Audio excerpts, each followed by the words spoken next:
दुनिया के दो बड़े दिग्गज और दोनों ही अपने अपने जगह में ऐसे नेता हैं जिनको लेकर चर्चा होती है। वेनेजुएला के मादुरो और अर्जेंटीना के जेवियर माइली। अब ये दोनों भिड़ गए हैं। जानेंगे दोनों क्यों भिड़ गए हैं, जिसके बाद वेनेजुएला के राष्ट्रपति ने यहाँ तक कह दिया है कि तुम्हें तो अमेरिका ने जानबूझकर बिठाया है। जानेंगे क्या कुछ चल रहा है यहाँ पे और ये कैसे पूरी दुनिया के पॉलिटिक्स को प्रभावित कर सकता है। जहाँ एक तरफ ये सब कुछ हो रहा है तो वहीं दूसरी तरफ नाम की मीटिंग के दौरान आखिरकार युगांडा के राष्ट्रपति ने क्या माफी मांगी है भारत से और क्या कहा है कि हमसे गलती हो गई भारत। जानेंगे जियोपॉलिटिक्स में क्या कुछ चल रहा है, जानने को आपको बहुत कुछ मिलेगा। आइए जानते हैं इन खबरों को विस्तार से। वैसे स्क्रीन पर एक आर्टिकल देख रहे हैं आप। इस आर्टिकल में ये बताया जा रहा है कि वेनेजुएला के अंदर जो महंगाई है ना, ये महंगाई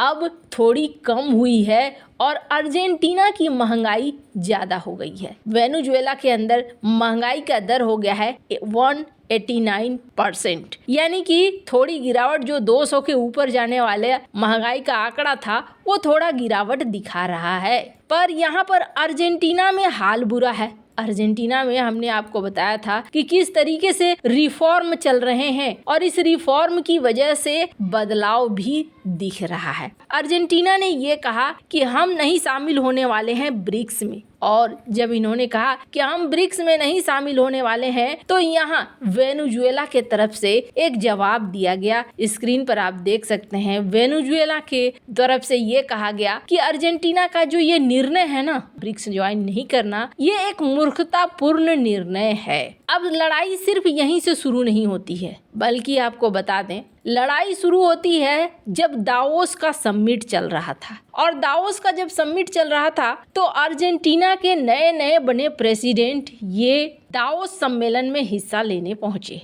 और जब ये दावोस सम्मेलन में हिस्सा लेने के लिए पहुंचे थे तो दुनिया भर में कान खड़े हो गए थे कि हमें सुनना है कि आखिर ये शख्स कहता क्या है। अर्जेंटीना के जो नए प्रेसिडेंट हैं जेवियर माइली, जिन्हें ट्रंप का रूप माना जाता है, उन्होंने कहा भी कुछ ऐसा ही। 23 मिनट की उनकी स्पीच है, मैं ट्विटर पर उसे शेयर कर दूंगी। उस स्पीच में आप देखेंगे शुरुआत करा है जेवियर माइली ने ये कहते हुए, कहीं ना कहीं कम्युनिस्ट देशों को और समाजवादियों को कहते हुए शुरू करी है अपनी स्पीच, जिसमें उन्होंने एक पूरी क्लास लगा दी है। उनका कहना है कि समाजवाद के नाम पर ये शुरू करते हैं और ये फिर समाजवाद कहाँ जाकर खत्म होता है, ये समाजवाद फिर देश में गरीबी लेकर आती है, तो हमें उससे सतर्क रहना है। सिर्फ इतना ही नहीं, उन्होंने इस बात की भी स्पीच दी कि पश्चिमी दुनिया जो है ना खतरे में है। और खतरे में क्यों है? क्योंकि हम ऐसे लोगों को सपोर्ट कर रहे हैं। हालांकि उन्होंने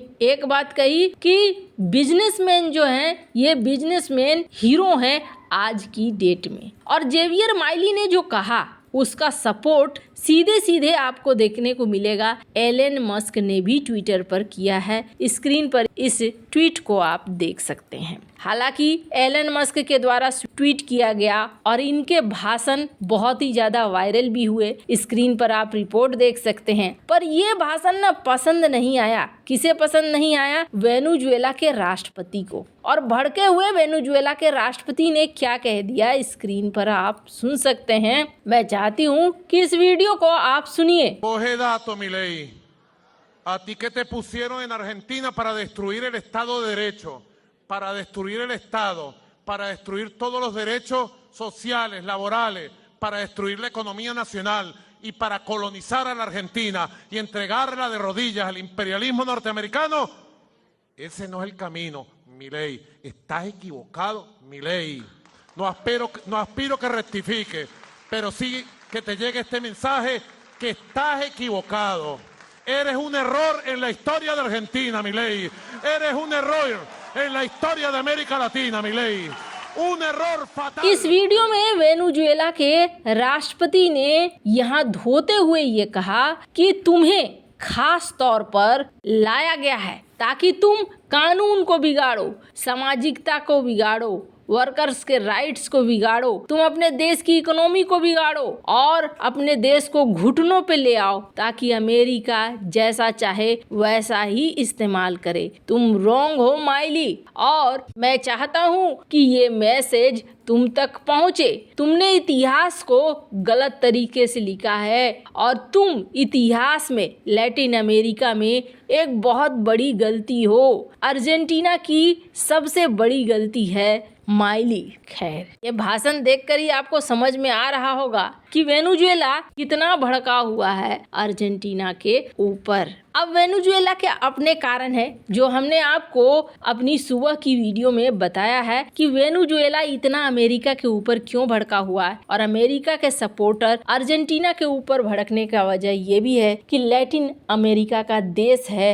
अर्जेंटीना। तो सब आसपास के, थोड़े दूर के, थोड़े पास के पड़ोसी हैं, इस लिहाज से एक दूसरे के लिए इस तरीके की बातें ये कह रहे हैं। खैर, जहाँ एक तरफ ये सब कुछ हो रहा है तो वहीं दूसरी तरफ एक बड़ी चीज हुई, और ये बड़ी चीज कहाँ पे हुई आपको बता दें, ये नाम की मीटिंग के दौरान हुआ। नाम की मीटिंग के दौरान युगांडा के राष्ट्रपति ने भारत से निवेश करने को कहा और भारत से माफी मांगी। जो ईदी अमीन ने भारत के साथ किया उसे लेकर माफी मांगी। अब ईदी अमीन ने ऐसा क्या कर दिया था कि माफी मांगने की जरूरत आई? तो आपको बता दें, भारत और युगांडा के रिश्ते आजादी के पहले से रहे हैं और युगांडा में भारतीय व्यापार करने के लिए जाया करते थे। पर उसके बाद क्या होता है, युगांडा को भी आज़ादी मिल जाती है और 1972 में ईदी अमीन, ये जो बंदा देख रहे हैं, इसका शासन आता है